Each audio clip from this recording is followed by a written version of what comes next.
Hello everyone. मेरा नाम है डॉक्टर कोमल सिंह चौहान और आज की वीडियो में हम डिस्कस करेंगे the difference between comparative politics and comparative government.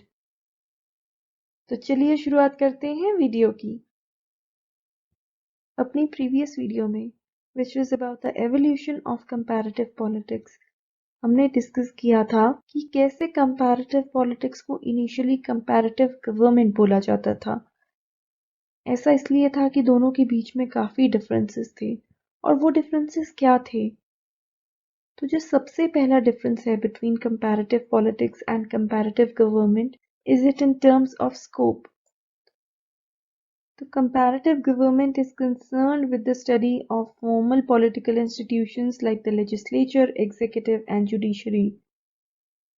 तो comparative government के स्कोप में आता है पॉलिटिकल इंस्टीट्यूशंस की कंपैरेटिव स्टडी करना, जिसमें आते हैं लेजिस्लेचर, एग्जीक्यूटिव एंड जुडिशरी।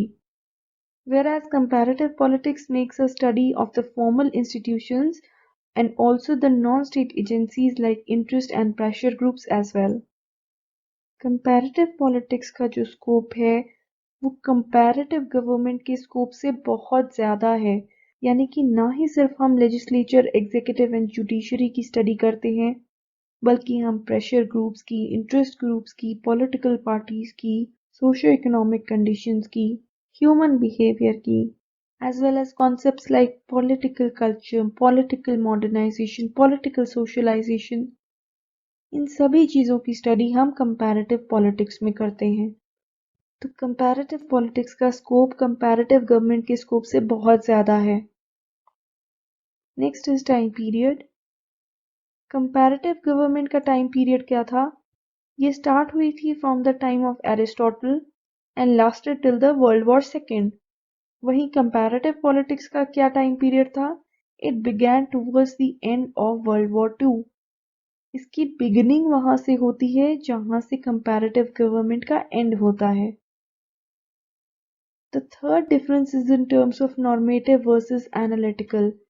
तो जो कंपैरेटिव गवर्नमेंट थी वो नॉर्मेटिव थी। It was normative and prescriptive in nature. Normative and prescriptive होता है जो कि फोकस करता है व्हाट शुड बी पर रादर देन व्हाट इज, क्या होना चाहिए। वेराज जो कंपैरेटिव पॉलिटिक्स है वो एनालिटिकल है। ये एनालिसिस पर फोकस करती है और ये सपोर्ट करती है साइंटिफिक मेथड्स के यूसेज पर। कंपैरेटिव पॉलिटिक्स का फोकस होता है व्हाट इज पर rather than what should be, and that's the reason it is not normative like comparative government. Comparative government में एनालिसिस की बजाय डिस्क्रिप्शन ज़्यादा होता था, चीज़ों को डिस्क्राइब किया जाता था rather than analysing them. वेराज comparative politics में ऐसा नहीं है। Next difference is in terms of approach. Comparative government uses historical, legal, institutional and philosophical approaches for the study of political institutions.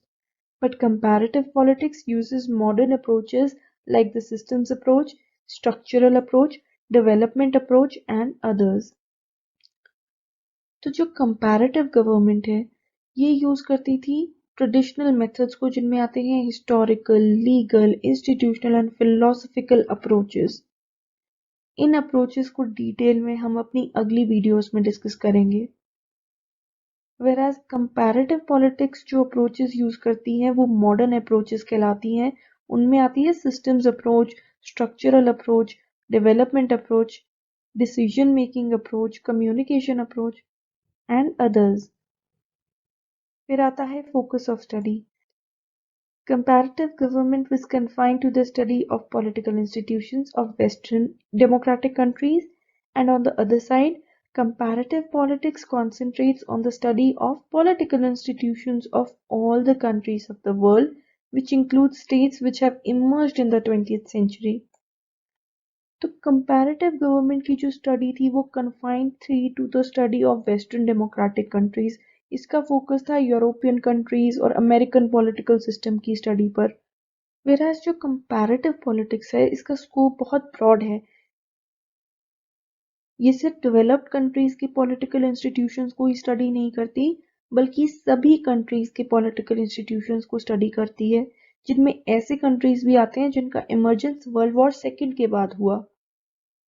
तो इसका फोकस किसी स्पेसिफिक कंट्री पर नहीं होता है। Another difference is interdisciplinary versus non-interdisciplinary nature. तो comparative government जो थी, it concerned itself only with the political aspect of political institutions. Comparative government का concern था सिर्फ political institutions के political aspect से, लेकिन comparative politics जो है ये सोशो इकोनॉमिक कंडीशंस को भी स्टडी करती है। ये स्टडी करती है कि कैसे social, economic, cultural factors political system को इन्फ्लुएंस करते हैं, और इसीलिए ये इंटरडिसिप्लिनरी स्टडी को सपोर्ट करती है। ये सपोर्ट करती है कि पॉलिटिक्स की स्टडी के लिए जो दूसरे सब्जेक्ट्स हैं उनके कॉन्सेप्ट को भी यूज किया जाए। इससे पॉलिटिकल इंस्टीट्यूशंस को एक बेहतर तरीके से समझा जा सकता है, और हम बेटर तरीके से जान सकते हैं कि कैसे इकोनॉमिक, कल्चरल और सोशल फैक्टर्स पॉलिटिकल सिस्टम को इन्फ्लुएंस करते हैं, which was not the case with comparative government. Another difference is monographic versus multidimensional.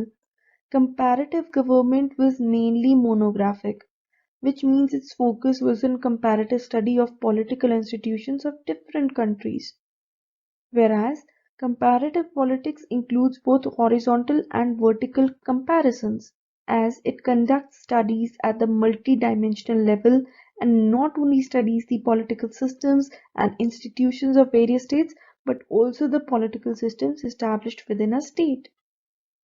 तो जो कंपैरेटिव गवर्नमेंट है वो मोनोग्राफिक थी।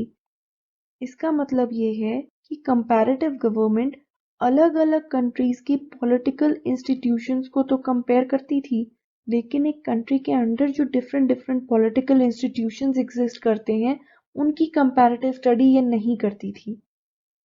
लेकिन कंपैरेटिव पॉलिटिक्स जो है it is multi dimensional.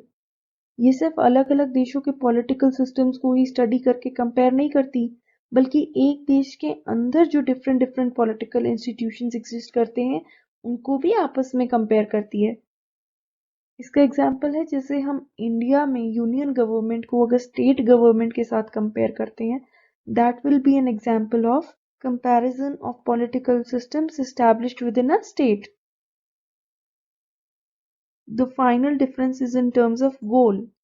Comparative government का गोल क्या था? To find out an ideal state after comparing all the political systems of the world. तो कंपैरेटिव गवर्नमेंट का एम क्या था? इसका एम था कि एक आइडियल स्टेट को फाइंड आउट किया जाए। कैसे? By comparing all the political systems of the world. Different different political systems को कंपेयर करके, उनके फंक्शंस को, उनके नेचर को, उनकी ऑर्गेनाइजेशन को कंपेयर करके ये फाइंड आउट किया जाए कि जो एक आइडियल स्टेट होनी चाहिए उसका क्या नेचर होना चाहिए। Whereas comparative politics goal is to develop theories, concepts and approaches which can be used for theory building. Comparative politics का गोल क्या है? Scientific methods के यूज के थ्रू theories को डेवलप करना, concept को डेवलप करना, approaches को डेवलप करना, जिससे politics की एक scientific study possible हो सके और theory building हो सके। So these were the differences between comparative politics and comparative government. Hope अब आपको क्लियर हो गया होगा कि comparative politics कैसे comparative government से डिफरेंट है। तो आज की वीडियो में इतना ही। अगर आपको मेरी वीडियो पसंद आई हो तो प्लीज इसे लाइक कीजिएगा, शेयर कीजिएगा और मेरे चैनल को सब्सक्राइब कीजिएगा। Thank you so much. आपका दिन शुभ हो।